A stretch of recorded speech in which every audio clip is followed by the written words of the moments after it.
Today let's talk about cleidocranial dysplasia. Okay. So before moving into the syndrome, let's see what is the meaning of cleido, what is cranial, and what is dysplasia. Cleido means we all know it is clavicle. Cranial means cranial bones. Okay. And dysplasia is any abnormal formation or absent. Okay.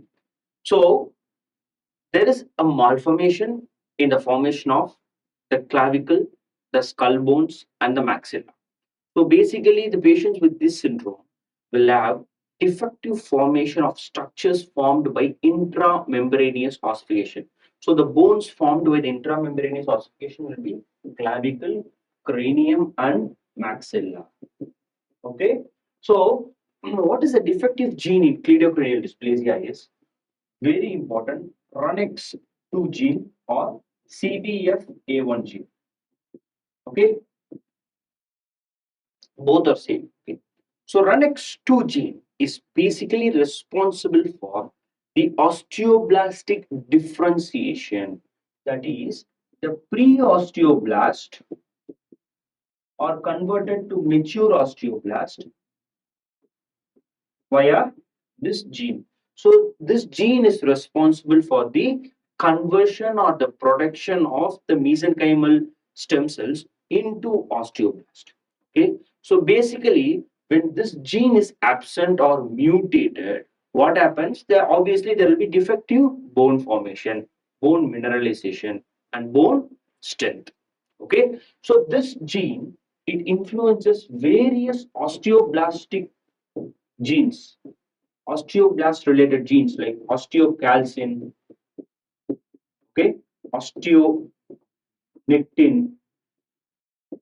bone siloprotein, alkaline phosphatase. All these osteoblast related genes will be controlled by this RUNX2. Once this RUNX2 is mutated, all these genes are going to malfunction. So there's not going to be enough, or there will be defective bone formation. Okay.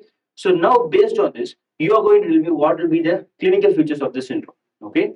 So take from the skull. Okay. So there will be defective or delayed closure of fontanelle. Okay. So the sutures, they are going to close delayed. So what happens is, because of the delayed closure, what happens? The bone is not going to close, so it's going to expand, right? So it's going to expand like this because of there is delayed in osteoblast formation. So it expands, so there will be frontal bossing, parietal bossing will be there. So because it expands, there will be short or wider, broader skull, brachiocephaly. Okay, and there will be hypoplastic maxilla because there's a defect in intramembranous bone formation. The maxilla is going to become hypoplastic, depressed nasal bridge, and the zygomatic bone is also going to be hypoplastic. And one of the major classical sign of cleidocranial dysplasia is the absence of clavicle or hypoplastic caricle. The patient can bring the shoulders together in front. Okay, that is because of the absence of clavicle. And also we can see the narrow thorax. Okay, so these patients will have short fingers, narrow thorax or bifid ribs. Okay. So these are the basic features of cleidocranial dysplasia. And one of another very important sign of cleidocranial dysplasia is it regulates certain tooth eruption genes. Okay, we all would have heard of it, like bone morphogenic protein 2 and 4, MSX2 genes.